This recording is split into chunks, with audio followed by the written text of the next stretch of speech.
Hello friends, welcome to my YouTube channel जय माता Saraswati classes, जिसमें आपकी इसकी प्रीवियस क्लास में आपके जो मेजर कॉन्स्टिट्यूशनल अमेंडमेंट या प्रमुख संविधान संशोधन को खत्म कर दिया था हमने। आज आपका नया टॉपिक स्टार्ट करेंगे। भाग बताया था आपको पिछली क्लास में कि आज जो नेक्स्ट क्लास होगी हम उसमें आपको भाग स्टार्ट करेंगे। तो आज स्टार्ट करते हैं भाग के बारे में कि हमारे जो संविधान में है भाग कितने थे। पहले मूल संविधान में आपको बता दें कि मूल संविधान में हमारे भाग कितने थे। भाग कितने मूल संविधान में भाग हमारे 22 थे। ठीक है, 22 थे। लेकिन जो हमारे जो वर्तमान के संविधान में 22 भाग अभी भी है हमारे। वर्तमान में भी हमारे 22 भाग है। वर्तमान में भी हमारे 22 ही भाग है। बट हमारे जो कुछ उपभाग बन गए हैं, तो हमारे उपभाग हमारे हो गए हैं। 4 उपभाग है हमारे। 4 उपभाग है हमारे। कौन कौन से हैं? एक 4 का और दूसरा है हमारा 9 का, तीसरा हमारा है 9 का खा और चौथा है हमारा 14 का। ये हमारे चारों उपभाग बना दिए गए हैं। लेकिन हमारा एक और हुआ है कि जो 22 भाग थे उस 22 भाग में थे जो भाग 7 है हमारा, भाग 7 वह हमारा हटा दिया गया है, नष्ट कर दिया गया है। ये भाग 7 हमारा नष्ट हो गया है।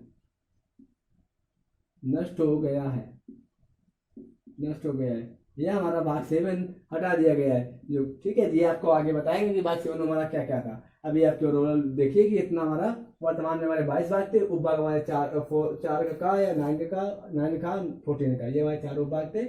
और आज भी हमारे वर्तमान में 22 भाग है, लेकिन 4 उपभाग और हो गए हैं। भाग 7 हमारा नष्ट हो चुका था, इसलिए यहाँ पर अब 21 और टोटल हमारे जो टोटल भाग और उपभाग मिला के हमारे 25 होते हैं। ठीक है, ये था आपकी जो भागों के बारे में ओवरव्यू जानकारी। अब आगे देखते हैं आपको भाग के बारे में। चलो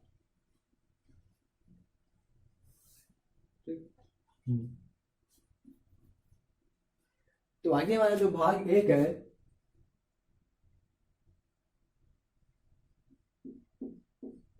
भाग 1 है, बोल सकते हैं आप भाग 1 के बारे में या पार्ट फर्स्ट।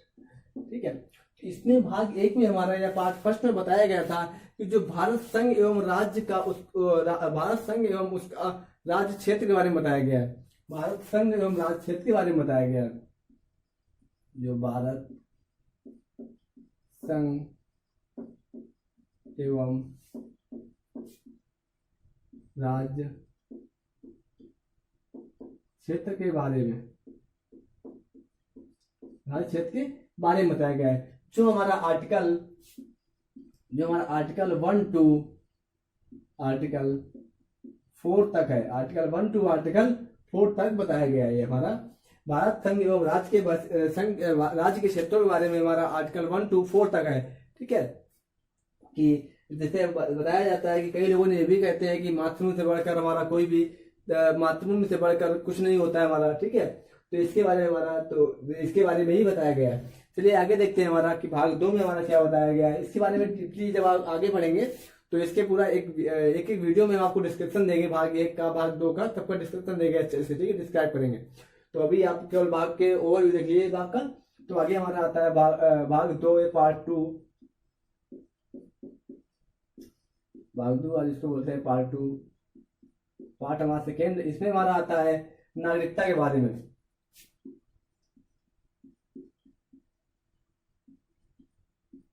नागरिकता के बारे में या बोल सकते हैं आप सिटीजनशिप के बारे में। किसके बारे में बताया गया है? सिटीजनशिप के बारे में बताया गया है।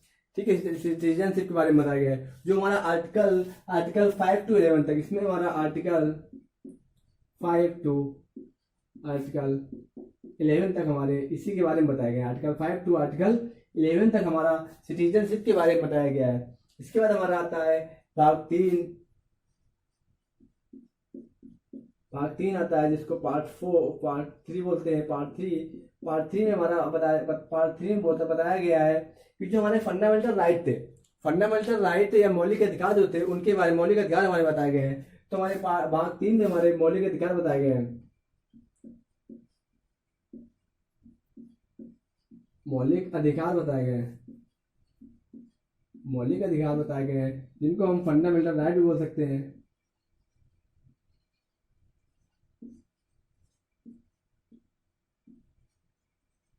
फंडामेंटल राइट जो हमारे article 12 to article 12 to article 35 तक बताए गए हैं, आर्टिकल 12 से आर्टिकल 35 तक बताए गए हैं तुम्हारे, ठीक है, आर्टिकल 35 तक बताए गए हैं। इसके बाद हमारा जो मौलिक अधिकार है हमारे, इसके बारे में आपको जब आगे पढ़ाएंगे तो बताएंगे कि मौलिक अधिकार हमारे भाग 3 में और आर्टिकल 12 तो 35 तक है, जो हमारे अगर मौलिक अधिकार को आप कभी भी, मौलिक अधिकार ये हमारे न्याय योग होते हैं कि मतलब ये हमारे अधिकार है, इनको हमसे कोई भी नहीं छीन सकता है।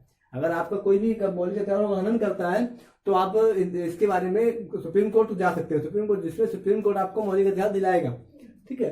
तो अब इसके बाद हमारा आता है भाग 4, भाग 4 के बारे में हमारा है, भाग 4 हमारा, भाग 4 में हमारा पार्ट 4 बोल सकते हैं, पार्ट 4।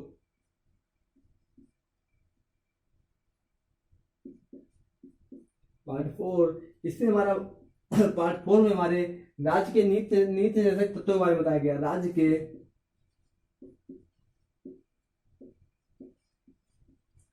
नीति निर्देशक तत्वों के बारे में, तत्वों के बारे में, तत्व राजनीतिक तत्व जो बताए गए हैं, या आप बोल सकते हैं डीपीएसपी, डीपीएसपी बोल सकते हैं, ठीक है, या इनको ये भी बोल सकते हैं direct principle of state policy, direct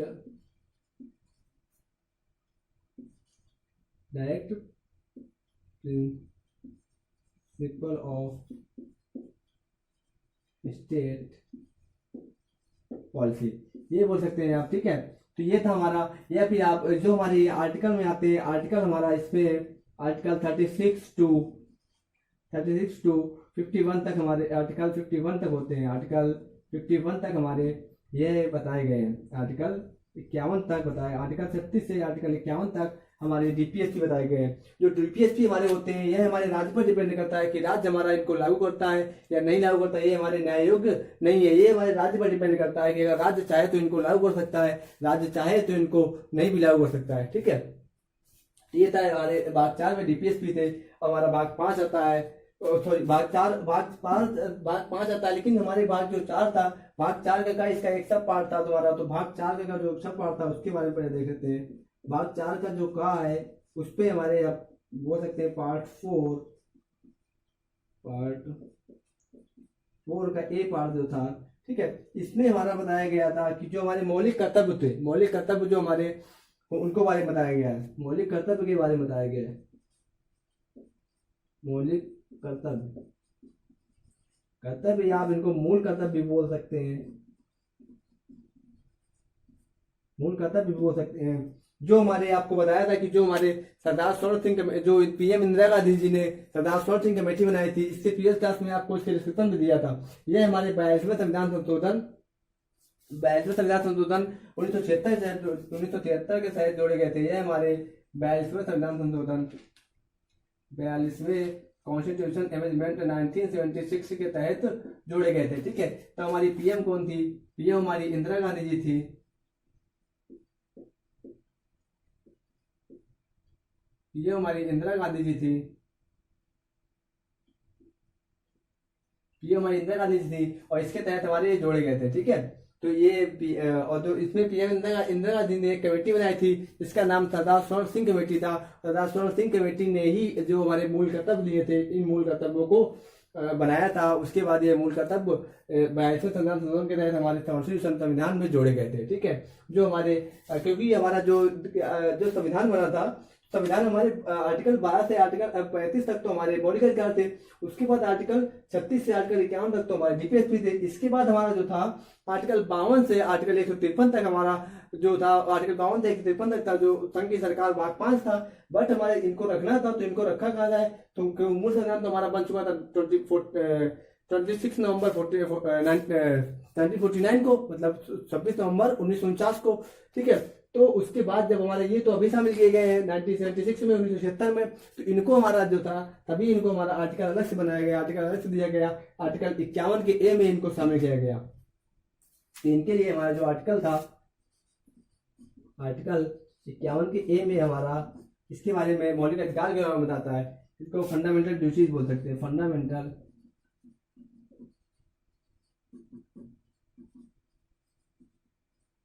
duties. ठीक है, ये हमारी फंडामेंटल ड्यूटीज, इनके बारे में बताया गया है। तो ये था हमारा भाग 4। तो भाग 1, भाग 2, भाग 3, भाग 4 और भाग 4 का ये आपको बता दिए। अब आपको नेक्स्ट देखते हैं भाग 5 के बारे में। ठीक है, हाँ, और ये हमारा आपको इसके प्रीवियस क्लास में बताया भी था हमने कि जो 42वां संविधान था इसको हम मिनी कॉन्स्टिट्यूशन भी बोलते हैं, मिनी संविधान भी बोलते हैं, मिनी संविधान भी कहते थे, संविधान ये कहते हैं, क्योंकि अभी तक संविधान में इतने संशोधन नहीं हुए जितने संशोधन 42वें संविधान संशोधन के तहत किए गए थे। इतने संशोधन अभी तक संविधान में नहीं किए गए। तो आगे देखते हैं हमारा जो भाग 5 था। ठीक है, तो ये था हमारा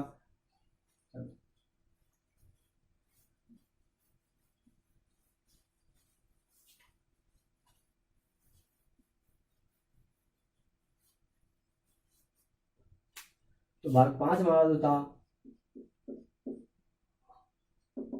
ये पार्ट 5 बोल सकते हैं, पार्ट 5 था हमारा। इसके बारे में हमारा बताया गया था संघ की सरकार थी, संघ की सरकार के बारे में बताया गया था। तो संघ की सरकार हमारा जो था, संघ की सरकार हमारा क्या आता था? कार्यपालिका हो गई, विधायिका हो गई और न्यायपालिका हो गई। तो इसके अंदर हमारा क्या था? कार्यपालिका,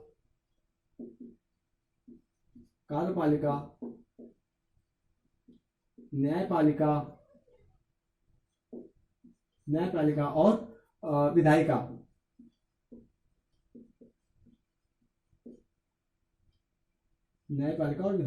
ठीक है, तो यह था हमारा इतनी जो। अब इसमें हमारा जैसे होता है जो कार्यपालिका होती है, कार्यपालिका के अंदर हमारे जो राष्ट्रपति हो गए, उपराष्ट्रपति हो गए, लोकसभा स्पीकर ये आ जाते हैं। तो ये जो विधायिका हो गई, विधायिका जो होती है वो कार्यपालिका के अधीन होती है। विधायिका के अंदर जो हमारा होता है विधायिका हमारी कार्यपालिका के अधीन होती है, बट जो न्यायपालिका होती है वो हमारी स्वतंत्र होती है। ठीक है, तो इसके बारे में बताया गया था संघ के बारे में। जो हमारा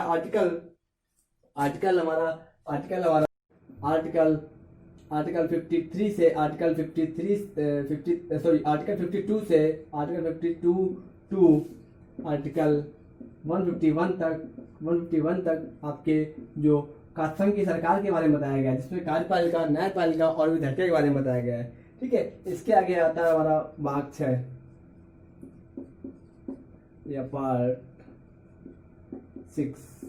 ठीक है, इसमें हमारा बताया गया था पार्ट 6 में हमारा क्या था? पार्ट 6 में जो था राज्यों की सरकार, जैसे अभी तक हमारी जो संघ की सरकार थी, लेकिन अब हमारा है जो राज्यों की सरकार में जो राज्यों की सरकार थी बताया गया राज्यों की सरकार के बारे में। राज्यों की सरकार,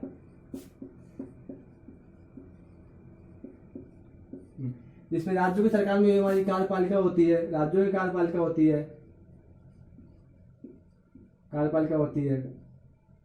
ठीक है, राज्यों की विधायिका भी होती है, ठीक है, और ये न्यायपालिका होती है, राज्यों की न्यायपालिका होती है। ये हमारे राज्यों की होती है। जैसे जो राज्यों की कार्यपालिका में होता है हमारा विधानमंडल, विधान परिषद। राज्यों की कार्यपालिका हमारा राज्यपाल आता है तुम्हारा। ठीक है, और जबकि विधायिका हमारा क्या आता है? जो विधानमंडल हो गया, विधान परिषद आता है, और न्यायपालिका हमारी राज्यों की हाई कोर्ट आते हैं। ठीक है, तो इनके बारे में बताया गया है। जो इनके आर्टिकल है हमारे, ये इसमें हमारे आर्टिकल जो थे, आर्टिकल 152 टू आर्टिकल 237 तक हमारे आर्टिकल में बारे में बताया गया था। ठीक है, तो यह हमारे इसमें बारे में बताया गया था। इसके बाद हमारा आता है भाग 7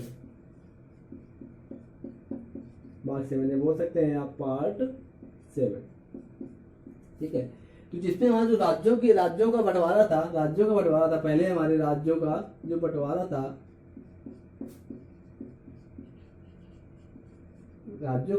हमारा राज्य हमारे 4 कैटेगरी के होते हैं, ABCD। ठीक है, तो ये कैटेगरी हमारी, इसको हटा करके राज्य जो हमारे थे 2 कैटेगरी में होते। कौन कौन से? एक तो हमारा राज्य और केंद्र शासित प्रदेश। तो जबकि हमारा ये जो था राज्यों का बंटवारा था, ये हमारा भाग 7 में था। तो ये बंटवारा हटाया गया। तो इसके तहत हमारा जो था इसके तहत हमारा ये भाग 7 खत्म कर दिया गया। अब हमारे राज्य में जो केवल राज्य और केंद्र शासित प्रदेश 2 प्रकार के राज्य होते हैं, तो इस वजह से हमारा जो भाग 7 है इसको हमारे कॉन्स्टिट्यूशन से हटा दिया गया है। ठीक है, तो हमारे भाग तभी हमारा जो भाग 7 हमारा उसमें भाग 7 कॉन्स्टिट्यूशन से हटा दिया गया। ठीक है, इसके बाद हमारा आता है जो ये हमारा आर्टिकल 238 में था, ये आर्टिकल हमारा 238 में था, तो 238 आर्टिकल भी हमारा रद्द है। 200 आर्टिकल हमारा रद्द है, बोल सकते हैं, या 238 आर्टिकल में हमारा कुछ नहीं है। ठीक है, इसके बाद हमारा भाग 8 आता है। हमारा भाग 8 या पार्ट 8 बोल सकते हैं। पार्ट 8 के बारे में हमारा जो आता है भाग 8 में हमारा बताया गया है कि संघ राज क्षेत्र के बारे में बताया गया है। जो भाग 8 है हमारा संघ राज क्षेत्र के बारे में बताया गया है। संघ राज्य क्षेत्र के बारे में, संघ राज क्षेत्र के बारे में बताया गया है। ठीक है, तो यह हमारे आर्टिकल 238 हमारा रद्द था, 238 तक इसमें था, तो 238 तो यह हमारा आर्टिकल 239 से आर्टिकल 239 टू, जिसमें आर्टिकल 239 टू हमारा आर्टिकल 242 तक इसमें बताया गया है। आर्टिकल 242 तक इसमें बताया गया है। ठीक है, इसके बाद हमारा आता है भाग 9 या बोल सकते हैं आप पार्ट 9। ठीक है, इसमें हमारा क्या था, भाग 9 में हमारा था जो पंचायती राज व्यवस्था थी, पंचायती राज व्यवस्था के बारे में बताया गया। पंचायती राज व्यवस्था आपको पता होगी, जो हमारा पंचायती राज व्यवस्था थी जो 11वीं सूची 73वें संविधान संशोधन के तहत जोड़ी गई थी, 73वें संविधान संशोधन के तहत जो 11वीं सूची जोड़ी गई थी उसमें हमारा बताया गया था। ठीक है, तो यह हमारा जो भाग 9 है, भाग 9 में हमारा पंचायती राज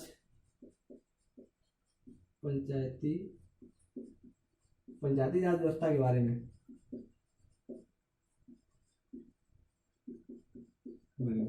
पहले इसको संवैधानिक दर्जा नहीं था, लेकिन जब 73वां संविधान संशोधन किया गया तो 73वें संविधान संशोधन के तहत इसको 73वें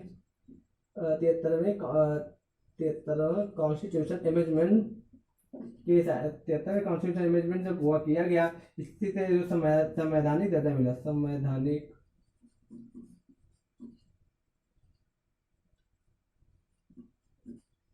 दर्जा मिला। ठीक है, तो ये था हमारा भाग 9 जिसके पंचायती राज व्यवस्था के बारे में बताया गया था। ठीक है, जो 73वें संविधान संशोधन के तहत 73वें संविधान संशोधन के तहत इसको संवैधानिक दर्जा मिला था जो। ठीक है, तो ये हमारा था भाग 9। अब इसके बाद देखते हैं आपका भाग 10। तो ये आपका भाग 5, भाग 6, भाग 7 हमारा रद्द है, तो ये हमारा भाग रद्द है, इसके बारे में ये हमारे संविधान से हट चुका है। ठीक है, तो ये हमारा भाग 7। इसके बाद आता है भाग 9, भाग 10, भाग 10 बताते हैं।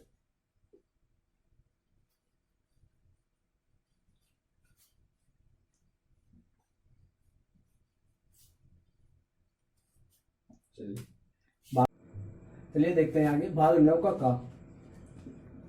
भाग 9 का ये आप बोल सकते हैं पार्ट 9 का फर्स्ट। इसमें हमारा जो था पार्ट 9 के काम में, इसमें बताया गया था कि जो नगर पंचायतें या नगर पालिकाओं के बारे में बताया गया है। नगर पंचायतें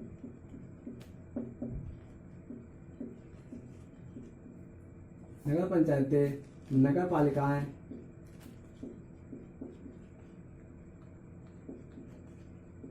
नगर पालिकाओं के बारे में बताया गया है। ठीक है, नगर पालिकाओं के बारे में बताया गया है। जो हमारा भाग 9, जो पूरा भाग 9 है, हमारा पूरा भाग 9, ये हमारा इसके बारे में बताना चाहूंगा। पूरा भाग 9 जो है आर्टिकल 243 से आर्टिकल 243 तक है। तो ये हमारा जो पूरा भाग 9 है, भाग 9 का ए, भाग 9 का बी, भाग 9 ये सब हमारा आर्टिकल 243 से 243 के रा तक है। ठीक है, इसके बाद हमारा आगे आता है भाग 9 का खा। 9 का खा या आप इसको बोल सकते हैं पार्ट 9 का बी।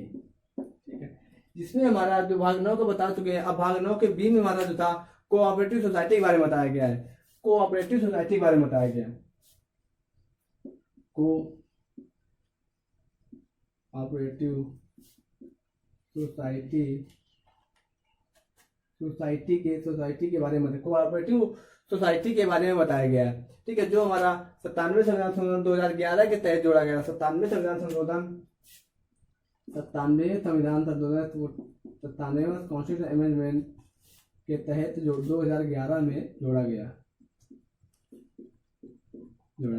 जब आप इसके आगे उसमें पढ़ेंगे तो जब आगे पढ़ेंगे भाग 9 का तो इसमें हम आपको डीपली मतलब डिस्कस पूरा डिस्क्राइब करेंगे, सही से अच्छे से बताएंगे। ठीक है, अभी आप ओवरव्यू देख लीजिए, इसके बाद आपको बताएंगे। अब हमारा आता है भाग 10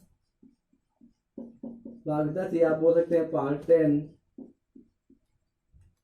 10 के बारे में। तो पार्ट 10 हमारा क्या था, पार्ट 10 के बारे में बताया गया था कि जो भारत में अनुसूचित जनजाति का क्षेत्र था, उस अनुसूचित जनजाति के क्षेत्र को इसमें भारत के अनुसूचित जनजाति के क्षेत्र को बताया गया।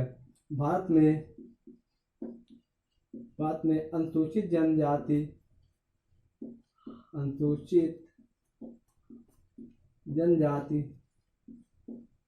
क्षेत्रों के बारे में बताया गया। अनुसूचित जनजाति क्षेत्रों के बारे में बताया गया है। जो हमारा आर्टिकल इसके अनुसूचित जनजाति क्षेत्रों के बारे में जो हमारा आर्टिकल था, आर्टिकल 244 टू आर्टिकल 244A तक, इसके बारे में हमारा आर्टिकल 244 टू आर्टिकल 244 के ए में बताया गया है। ठीक है, तो ये थे आपके भाग 10। अब आपको जो 12 भाग बचे, उस 12 भागों को हम आपको नेक्स्ट क्लास में बताएंगे। तब तक वीडियो को लाइक सब्सक्राइब जरूर करिएगा। ठीक है, और इसका जो प्रीवियस क्लासों को जरूर देखिएगा, जिससे आपकी वो पॉलिटी भारतीय संविधान और अच्छे से तैयार हो जाएगा। जिससे आपको जानते हैं कि आगे हमारे SSC के एग्जाम आने वाले हैं, कोई भी एग्जाम कॉम्पिटिशन का SSC का अभी तो RB NTPC की डेट आई नहीं, जब आएगी तो आपको सूचित किया जाएगा। लेकिन जैसे NTPC इन सब में क्वेश्चन पॉलिटी के 3 या 4 क्वेश्चन तो आते ही आते हैं, तो जिसमें आपका और जो एक ऐसा टॉपिक है जिसमें हमारा ज़्यादा चेंजमेंट नहीं होता है। जब चेंजमेंट होता है तो बता दिया जाता है, ज़्यादा चेंजमेंट नहीं होता है, जो कि इसमें आपको फिक्स रहता है। जैसे आर्टिकल 1 में क्या है, 2 में क्या है, 3 में क्या है, सब बताया फिक्स रहता है। तो आप एक बार स्टडी कर लीजिए अच्छे से, उसके बाद तो आपको ज़्यादा जब एग्जाम है उसके बाद रिविजन करने हो जाएगा। तो ठीक है, चलिए दोस्तों, पढ़ते रहिएगा, ध्यान दीजिए अपने। चलो आगे, जय हिंद, जय भारत। वीडियो लाइक जरूर करिएगा।